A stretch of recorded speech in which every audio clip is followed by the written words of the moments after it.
ശബരിമല സ്വർണ്ണക്കൊളയിൽ ചെന്നൈയിലെ ജ്വല്ലറിയിൽ പരിശോധന നടത്തുന്നു. സ്വർണം പൂശുന്നതിന് വിജയ് മല്യയ്ക്ക് വേണ്ടി കരാർ ജോലി ചെയ്ത JNR ജ്വല്ലറിയിലാണ് പരിശോധന. ജ്വല്ലറി ഉടമയുടെ മൊഴിയെടുക്കുകയാണ്. സിജോ വി ജോൺ വിവരങ്ങൾ നൽകും. സിജോ, എന്തൊക്കെ കാര്യങ്ങളിൽ വ്യക്തത തേടിയാണ് ഇപ്പോൾ ജ്വല്ലറിയിൽ പരിശോധന നടക്കുന്നത്? UB ഗ്രൂപ്പിന് വേണ്ടി ശബരിമല സന്നിധാനത്ത് സ്വർണം പൂശിയതിന് കരാർ ഏറ്റെടുത്ത ജുവല്ലറിയാണ് JNR ജ്വല്ലറി. ആ ജ്വല്ലറിയിലെത്തിയാണ് SIT സംഘം രാവിലെ മുതൽ പരിശോധന നടത്തുന്നത്. രേഖകൾ പരിശോധിച്ചുകൊണ്ടിരിക്കുകയാണ്.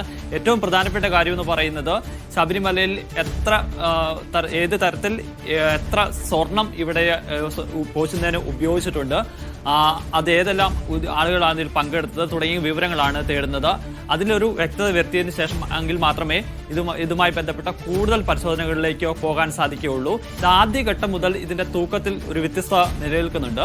ഈ UB ഗ്രൂപ്പ് പറയുന്നതനുസരിച്ച് 1.5 കിലോയിലധികം സ്വർണമാണ് ശബരിമലയിൽ വിവിധ പ്രവർത്തികൾക്ക് വേണ്ടി പൂശിയിരിക്കുന്നത്. പക്ഷേ അത് കൊണ്ടുപോയി പിന്നീട് സ്മാർട്ട് ക്രിയേഷൻസിൽ ഉരുക്കുമ്പോൾ 577 ഗ്രാം മാത്രമാണ് ഉണ്ടായിരുന്നത്.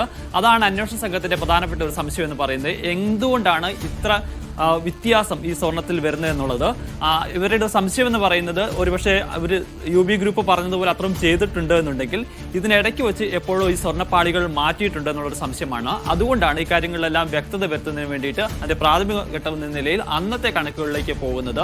അന്ന് ഇതിനു വേണ്ടി വർക്ക് ചെയ്തിരുന്നത് ഈ JNR ജ്വല്ലറിയുടെ ഉടമയാണ്. അദ്ദേഹം ഇന്ന് ജീവിച്ചിരിക്കുന്നില്ല. അതുകൊണ്ട് ഉടമയുടെ മകൻ ജഗന്നാഥിൽ നിന്നാണ് വിവരങ്ങൾ ശേഖരിച്ചിരിക്കുന്നത്. അതോടൊപ്പം തന്നെ അവിടെ ഉണ്ടായിരുന്ന അന്ന് ജോലി ചെയ്യുന്ന ഏതാനും ആളുകളിൽ നിന്ന് വിവരങ്ങൾ ശേഖരിക്കുകയും ചെയ്യുന്നുണ്ട്.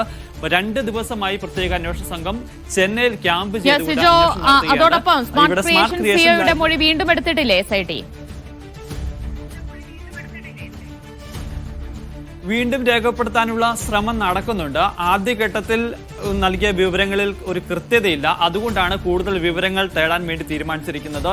ഇന്ന് അത് എടുക്കുമോ എന്നുള്ള കാര്യത്തിൽ ഇനി വ്യക്തതയില്ല. ഒരുപക്ഷെ അത് വിശദമായി പരിശോധിച്ചതിന് ശേഷം ആയിരിക്കും കൂടുതൽ വിവരങ്ങൾ തേടുന്നതിന്റെ ഭാഗമായി വീണ്ടും ചോദ്യം ചെയ്യുക. എന്തായാലും അത് ഉറപ്പാണ്. വീണ്ടും മൊഴി രേഖപ്പെടുത്താൻ വേണ്ടി തീരുമാനിക്കുകയും ചെയ്തിട്ടുണ്ട്. ഒരു ക്ലാരിറ്റി ഇവരുടെ ഭാഗത്തുനിന്ന് ഉണ്ടാകുന്നില്ല, സ്മാർട്ട് ക്രിയേഷൻസിന്റെ ഭാഗത്തുനിന്ന് ഉണ്ടാകുന്നില്ല എന്നുള്ളതാണ് SIT സംഘം ഇപ്പോഴും വ്യക്തമാക്കുന്നത്. ആ ഒരു സാഹചര്യത്തിലാണ് വീണ്ടും മൊഴി രേഖപ്പെടുത്താൻ തീരുമാനിച്ചിരിക്കുന്നത്. എന്തായാലും ഇന്നത്തെ പരിശോധനയോടുകൂടി ചെന്നൈയിൽ നിന്ന് SIT സംഘം മടങ്ങുമെന്നാണ് നമുക്ക് പ്രതീക്ഷിക്കുന്നത്. അങ്ങനെയാണെന്നുണ്ടെങ്കിൽ പങ്കജ് ഭണ്ഡാരിയുടെ മൊഴി പിന്നീടായിരിക്കും രേഖപ്പെടുത്തുക. എന്തായാലും ഇത്തരം തെളിവെടുപ്പുകൾ കേരളത്തിനകത്തും പുറത്തും തുടരുകയാണ്. ഈ കൃത്യമായ രേഖകൾ പരിശോധിച്ചതിന് ശേഷമായിരിക്കും ഇതുമായി ബന്ധപ്പെട്ട പ്രതികളുടെ മൊഴി രേഖപ്പെടുത്തുക. അവരെ ചോദ്യം ചെയ്യുന്ന നടപടികളിലേക്ക് അന്വേഷണ സംഘം കടക്കുകയും ചെയ്യുക.